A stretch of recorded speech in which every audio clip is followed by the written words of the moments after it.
माधोपुर नाम के शहर में कार्तिक नाम का एक लड़का था। वह कॉलेज जाता था और घर आके एक भी काम नहीं करता था।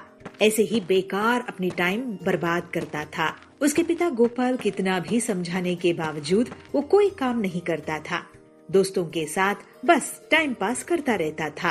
कार्तिक हर दिन अपने घर से पैसे ले जाके अपने दोस्तों के ऊपर उड़ाते हुए, मौज करते हुए अपनी जिंदगी को बिता रहा था। एक दिन उसके पिता गोपाल, देखो बेटा, मैं भी तुम्हें समझा समझा के थक गया हूँ। बदलने की कोई लक्षण ही नहीं दिख रहे हैं। आज के बाद अगर तुम्हें इस घर में रहना है तो हर दिन तुम्हें 500 रुपए कमा के लाके देना पड़ेगा, वरना तुम घर से बाहर जा सकते हो। कार्तिक कुछ सोचता नहीं है तो 1 मिनट के लिए ब्लैंक हो जाता है। यह सब सुनने के बाद उसकी माँ कहती है, बेटे ये 500 रुपए ले लो और अपने पापा को बैलेंस करना। हाँ, उनको कहना कि आप बहुत मेहनत करके ये पैसे लाए हो, कहती है। माँ की बात सुन के हाँ बोल के कार्तिक यथा अपनी दिनचर्या होती है दोस्तों के साथ घूम के 500 रुपए घर लेके आता है और अपने पापा को कहता है, लो पापा 500 रुपए। उसको देखते हुए उसके पिता कहते हैं, इसको ले जाके वो कचरे की डिब्बे में डाल दो। उसको तो इससे कोई फर्क ही नहीं पड़ा। कार्तिक सीधा ले जाके कचरे के डिब्बे में डाल देता है। ऐसे ही 10 दिन बीत गए।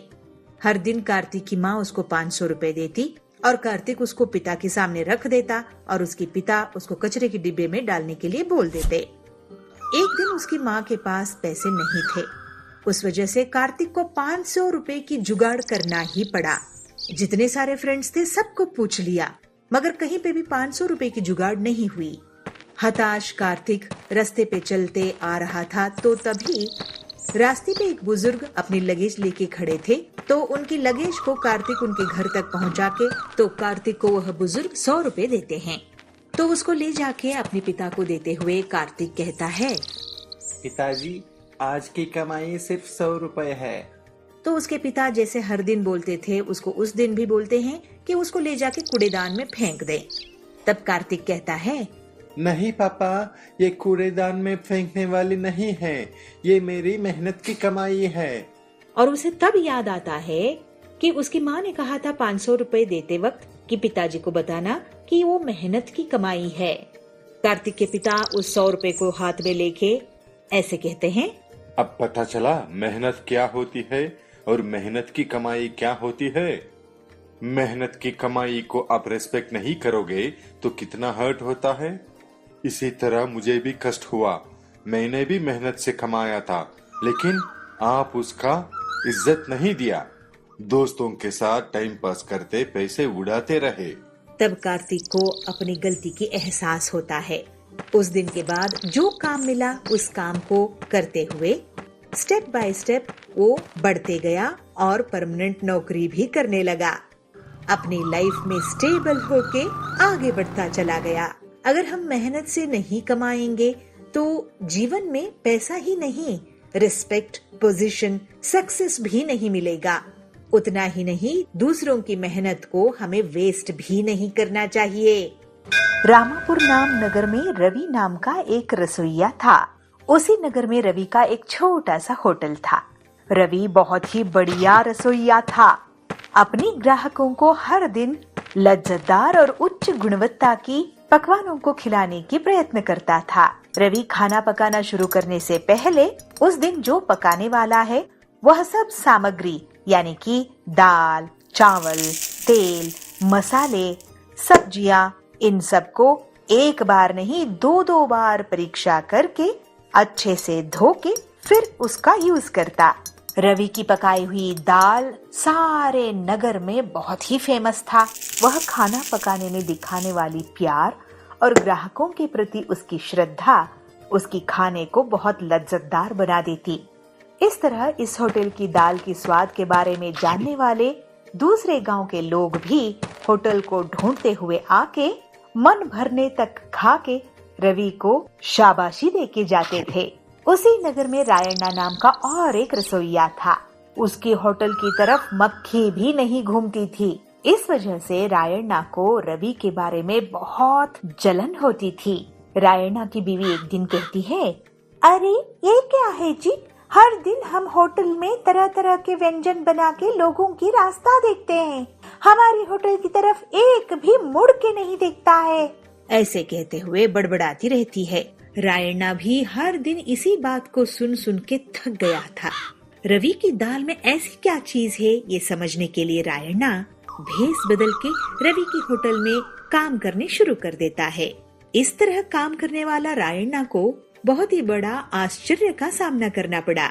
एक दिन मार्केट से जो लाया था उस भिंडी को कट करने के लिए रायण्णा को रवि बोलता है, देखो, इस भिंडी को एक ही साइज में कट करना। पहले एक बार नहीं 2-2 बार पानी से अच्छे से धो लेना। उसके बाद जिस भिंडी को कीड़ा लगा हुआ है उसे साइड में रख देना। इस तरह इंस्ट्रक्शन देके खुद रवि दूसरे कामों में जुट जाता है।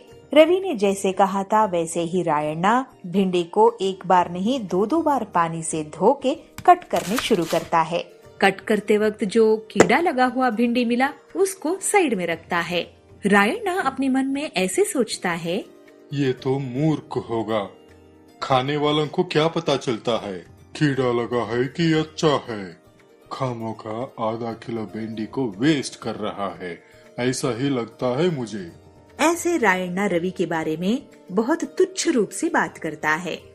अपना काम खत्म करके वहाँ आने वाला रवि उस कीड़े लगे हुए भिंडी को अपनी चालाकी से कीड़ा लगा हुआ भाग को काट के अलग कर देता है और अच्छे भाग को काट के भिंडी में मिला देता है और खाना पकाना शुरू कर देता है। रायण्णा को अब समझ में आया कि रवि ने क्या किया।